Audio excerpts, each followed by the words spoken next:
Salut les gars, on se retrouve du coup aujourd'hui pour une nouvelle vidéo.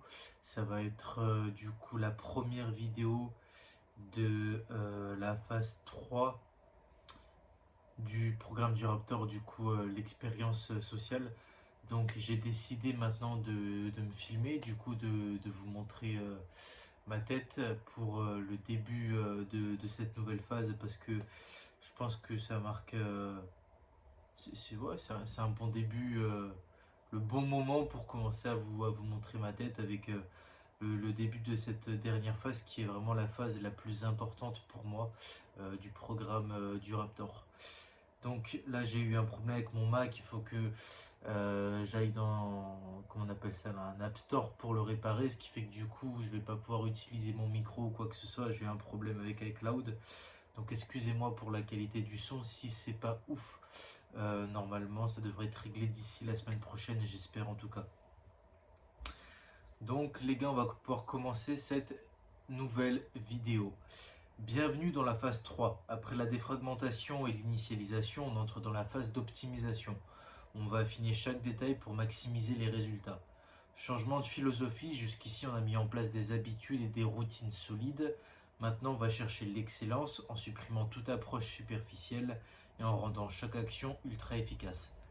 Fini le faire pour faire, il ne s'agit plus de cocher des cases ou de simplement exécuter des tâches, mais de travailler avec une intention claire et un maximum d'efficacité. L'objectif est de gagner du temps sans sacrifier la qualité. Donc cette phase 3 s'appelle la structuration. 3 domaines d'implémentation immédiate sans progression graduelle. On applique, c'est acquis. La 4e semaine sera une semaine de test intensif, donc la dernière semaine de la phase 3, encore plus exigeante que les précédentes. 2 changements majeurs. En 1, on finit les séances de sport quotidiennes, c'était 15 minutes. Elles ont rempli leur rôle pour ancrer la discipline et la régularité. On passe à autre chose. En 2, nouveaux thèmes de travail. On ne découpe plus en habitude une nutrition physique et mentale, mais on fusionne tout autour de 4 piliers fondamentaux. Les 4 nouveaux thèmes sont en 1, le sommeil. Donc c'est un sommeil optimisé, impacte tout, récupération, énergie, testostérone, productivité. En 2, la testo, motivateur clé de la motivation, moteur clé pardon, de la confiance et de l'énergie, elle sera boostée de manière stratégique. 3, productivité, plus question de perdre du temps, chaque effort doit générer un maximum de résultats. Et 4, énergie, car sans énergie il n'y a ni discipline ni performance. Et l'objectif final du coup, c'est qu'à l'issue de ces 4 semaines, tu auras identifié et optimisé tout ce qui marche dans ta routine, éliminé ce qui ne fonctionne pas et injecté un niveau supérieur de performance dans ta vie. Donc on va commencer avec le premier pilier qui est du coup le sommeil, les bases d'un sommeil réparateur. Donc le sommeil, c'est un pilier fondamental. Il conditionne l'énergie, les hormones, la concentration et l'humeur. Un mauvais sommeil impacte négativement toute la journée. La qualité doit être supérieure à la quantité. L'objectif n'est pas seulement de dormir plus, mais de mieux dormir. Cette phase se concentre sur l'optimisation de la qualité du sommeil. Donc, pour optimiser le sommeil, là le Raptor il nous donne des bases.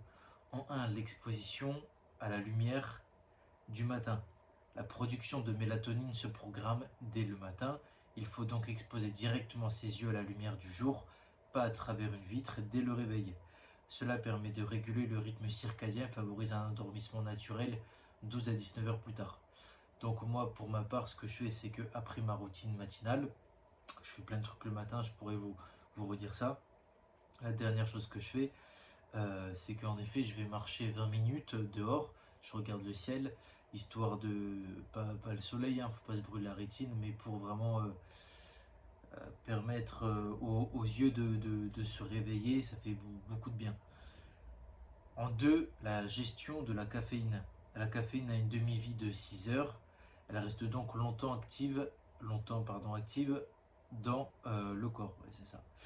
Les jours d'entraînement, le dernier café doit être avant 17 heures et les jours de repos, la dernière consommation avant 16 heures pour éviter d'impacter l'endormissement. La caféine bloque l'adénosine, retardant la sensation de fatigue et provoquant des crashs brutaux. Donc on verra du coup pour la semaine prochaine, la deuxième semaine de la phase 3, que idéalement les jours sans entraînement c'est 300 mg de caféine par jour, et les jours avec entraînement c'est 400 mg de caféine par jour. Et il ne faut jamais dépasser cette dose maximale par jour de 400 mg, parce qu'après on peut avoir une accoutumance et perdre les effets bénéfiques de la caféine, et c'est vraiment pas ce qu'on veut, parce qu'après pour se détoxifier c'est entre 1 et 3 mois. Voilà, donc en 3, suppression de la lumière bleue le soir. Les lumières blanches et les écrans bloquent la sécrétion de mélatonine, donc il faut privilégier les lumières chaudes, rouge, orange et tamisées. Éviter les néons et l'éclairage au plafond qui stimulent la lumière du jour. Donc ce que je fais, c'est qu'on l'a déjà vu ça dans les semaines précédentes de l'expérience sociale, mais c'est que moi je coupe du coup 1 heure avant d'aller me coucher tout écran bleu, tous les réseaux sociaux, tous les écrans. Ce que je fais généralement, c'est que je me couche à 23 h, du coup dès 22 h, par exemple, je vais me doucher, je lis un livre, je prie, je fais mes prières avant d'aller dormir, je me prépare vraiment avant d'aller dormir, et ça favorise vraiment mon sommeil. Évidemment, hein, tous mes écrans, de toute façon, je les ai mis, vous savez, en night shift, ce qui fait que le soir, la lumière avec des écrans est plus tamisée dès 19 h, là, à cette période de l'année, en mars 2025. Et, euh, et aussi, j'évite toutes les lumières qui vont vers le plafond. Donc moi j'ai une lumière par exemple rabattable où je peux la rabattre vers le sol. C'est ce que je fais le soir par exemple. En 4, température de la chambre brutalement entre 16 et 20 degrés. Bon, elle a 18 degrés. Pourquoi? Parce qu'un environnement frais facilite l'endormissement et améliore la récupération. On peut dormir avec une couette chaude, mais l'air ambiant doit être frais. En 5, avoir des compléments alimentaires adaptés, que ce soit le magnésium bisglycinate qui favorise la détente musculaire, qui réduit les crampes et améliore la qualité du sommeil, ou le zinc bisglycinate aussi qui soutient le système nerveux et renforce l'effet relaxant du magnésium. Donc la posologie recommandée pour ça, pour le magnésium, c'est 3 gélules par jour, et le zinc 2 à 3 gélules selon l'alimentation. Donc bisglycinate, en fait, c'est la forme la plus assimilable par l'organisme, c'est pour ça. Moi, je prends tous mes compléments chez Raptor Nutrition, qui est vraiment une marque made in France, qui fait tous les meilleurs compléments alimentaires, selon moi, en France. Et donc 3 gélules par jour le magnésium, parce que vraiment 80-90% de la population mondiale est carencée en magnésium, parce que c'est très dur d'avoir une supplémentation suffisante dans son alimentation. Et pour le zinc, ça dépend de ce que vous mangez, notamment de la bouffe, de la viande. Donc ce sera généralement plutôt, pour moi, 2 gélules plutôt que 3 gélules par jour. Après, vous verrez que les résultats sont immédiats. L'impact d'un sommeil optimisé est visible dès la première nuit, avec une récupération améliorée, une meilleure énergie et un état mental plus clair. Donc, mise en pratique cette semaine, implémenter ces premiers ajustements et observer les améliorations avant d'aller encore plus loin la semaine prochaine. Voilà. Donc, en 2, énergie, stabiliser son énergie tout au long de la journée. L'énergie est un élément clé de la productivité et des performances. Sans une énergie stable tout au long de la journée, impossible d'être efficace et de tirer le meilleur de soi-même. Donc l'objectif de cette semaine, c'est d'implémenter 3 stratégies simples mais ultra efficaces pour stabiliser son énergie, éviter les crashs et optimiser la productivité. En 1, du coup, c'est le jeûne intermittent 16-8. Ça, c'est un levier très puissant pour l'énergie. Le principe, c'est d'avoir la première prise alimentaire entre 12 et 20 heures. Les avantages, c'est évidemment que ça permet de gagner un temps énorme le matin. On ne perd pas 20 minutes à bouffer le matin. On a une meilleure concentration grâce à l'absence de fluctuations glycémiques, surtout pour les gens qui bouffent de la grosse merde comme un bol de céréales ultra sucré le matin. Ils ont un pic glycémique comme ça, 1 heure après ça va redescendre, ils vont avoir un crash d'énergie monumental. Et ça favorise aussi un mode de vie plus structuré et plus productif. Donc pour faire sa routine du matin, aller marcher, faire des choses productives qui vous permettent d'avancer vers l'atteinte de vos objectifs. Donc mise en place immédiate, on saute directement le petit déjeuner, pas de transition progressive. Les 3 premières semaines peuvent être difficiles, le temps que le corps s'adapte. Et donc le matin, c'est café à la place du petit déjeuner, thé, électrolyte, c'est-à-dire du sel, sans sucre ni lait. Donc moi personnellement, le matin, c'est café avec Berserk Limites qui sont des compléments aussi de la marque Raptor Nutrition pour augmenter la concentration. Et donc ça en synergie avec le café, c'est super. Et en 2, hydratation optimisée, eau plus sel. Pourquoi? L'eau seule n'est pas suffisante pour une bonne hydratation. Le corps a besoin d'électrolytes, sodium, magnésium, potassium. Le sodium est crucial pour les signaux nerveux, la concentration et la performance physique. Donc la mise en place. Utiliser du sel non raffiné, c'est-à-dire du sel rose de l'Himalaya. Et dosage, en faire 8 à 10 tours de moulin pour 500 ml d'eau. Moi ça du coup c'est quelque chose que je faisais pas avant l'eau salée, que j'ai commencé à mettre en place à partir de cette semaine. Depuis que j'ai lu ça, j'ai acheté de l'eau, enfin du sel rose de l'Himalaya, j'ai acheté un moulin et je me fais ça. Et c'est vrai que ça permet d'avoir une meilleure concentration. Voilà, ça peut paraître un peu bizarre, c'est vrai, mais essayez-le et vous verrez. Et donc ça, après, ça a consommé tout au long de la journée, hein, ces 500 ml d'eau avec ces 10 tours de moulin de sel rose pour une meilleure rétention hydrique et éviter les coups de fatigue. Ah oui, en 3 premiers gestes au réveil, un grand verre d'eau salée. Pourquoi? Parce qu'après une nuit de jeûne, le corps est déshydraté, donc une bonne hydratation dès le réveil permet de relancer l'énergie et d'éviter la fatigue matinale. Donc ça, on l'a vu aussi dans les semaines précédentes de l'expérience. Moi, ce que je fais, c'est que je mets comment ça s'appelle du citron pressé en bouteille bio avec du vinaigre de cidre et du sel. Donc je me bois ça le matin et c'est super pour se réveiller, ça donne aussi de l'énergie. Donc les bénéfices, c'est que voilà, ça permet d'avoir une énergie stable et continue toute la journée, moins de coups de fatigue et baisse de productivité, et ça permet une concentration améliorée dès le matin. Donc pour la mise en application immédiate, testez ces 3 stratégies cette semaine avant de passer à l'optimisation de la productivité. Donc troisième grand axe, la productivité, structurer son focus et son environnement. Donc pour créer un environnement de travail optimal, il faut travailler dans un lieu silencieux et épuré, sans bruit de fond, sans distraction, éviter la musique, les podcasts, les conversations autour. L'objectif est de concentrer toute son attention sur la tâche en cours.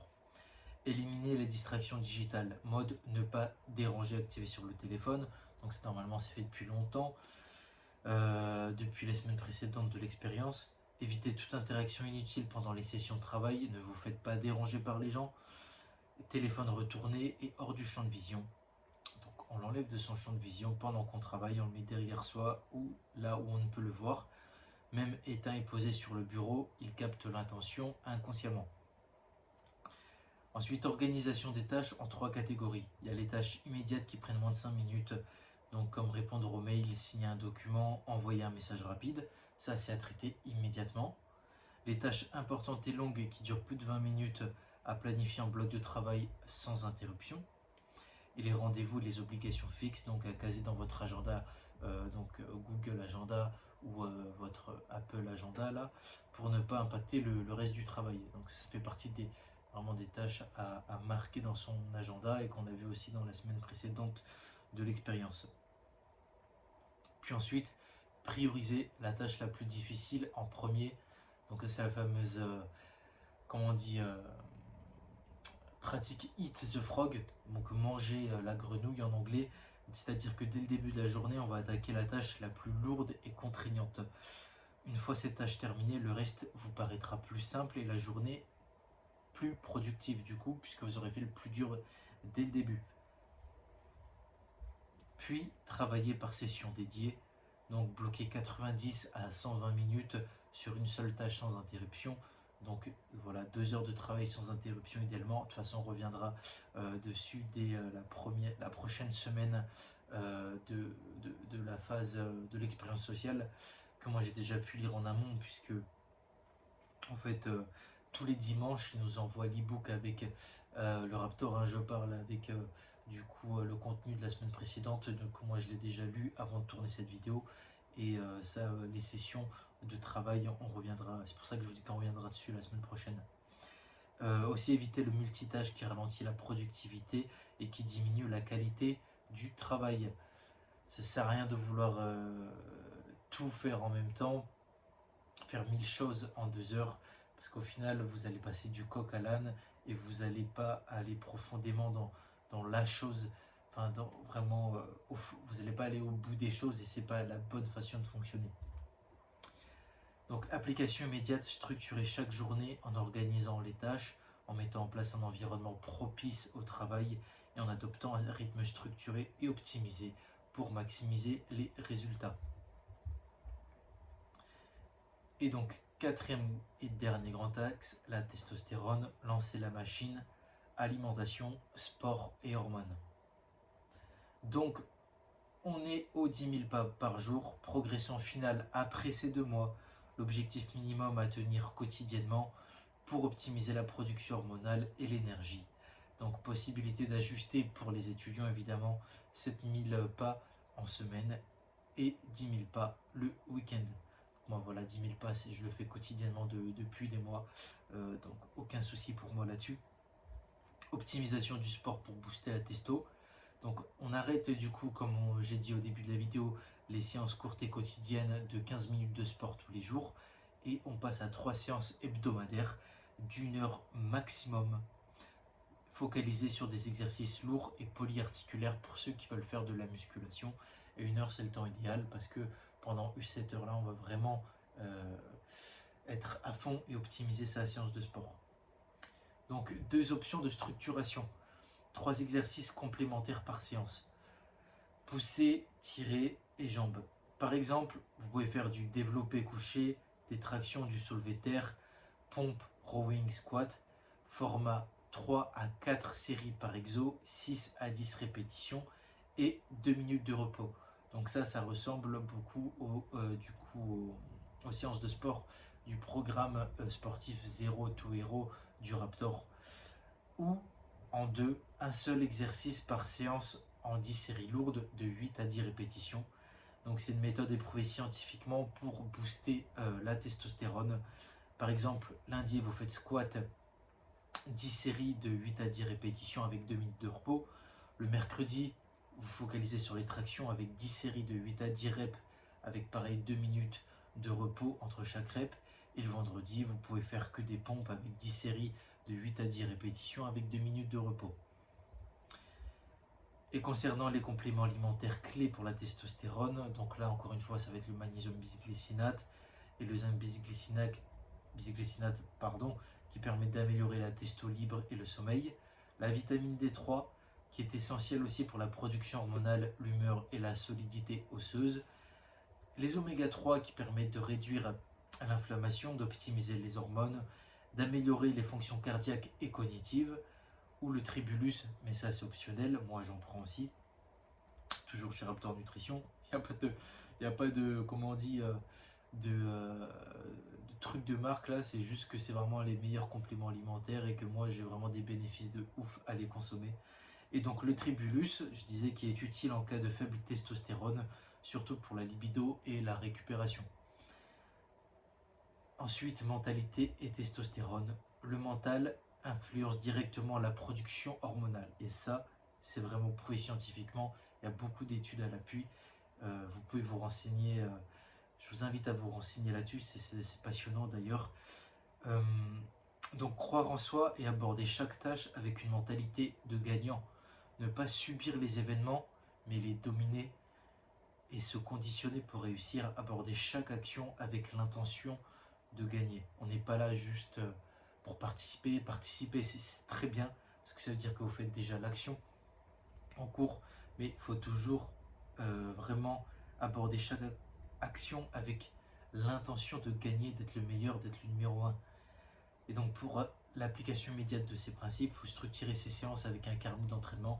Donc ça, le carnet d'entraînement, vous l'avez déjà mis en place grâce aux semaines précédentes de l'expérience sociale, et commencer la supplémentation, donc en complément alimentaire, et adopter une posture d'assurance et de domination dans chaque projet. Voilà les gars pour cette première semaine de la phase 3. Pour ma part, je voulais juste vous dire que pour le sport, je suis plutôt à 3 à 4 séances de sport par semaine, en plus des 10 000 pas chaque jour. Notamment, je fais 2 séances de boxe par semaine, puisque moi je suis boxeur amateur élite. Et une bonne séance de cardio en allant courir pour voilà, entretenir le système cardiovasculaire, c'est très important. Et pour quand je fais une quatrième semaine, c'est soit une quatrième semaine, quand je fais une quatrième séance, c'est soit une quatrième séance de boxe ou de cardio pareil, mais un peu avec des tractions, tout ça. Donc voilà.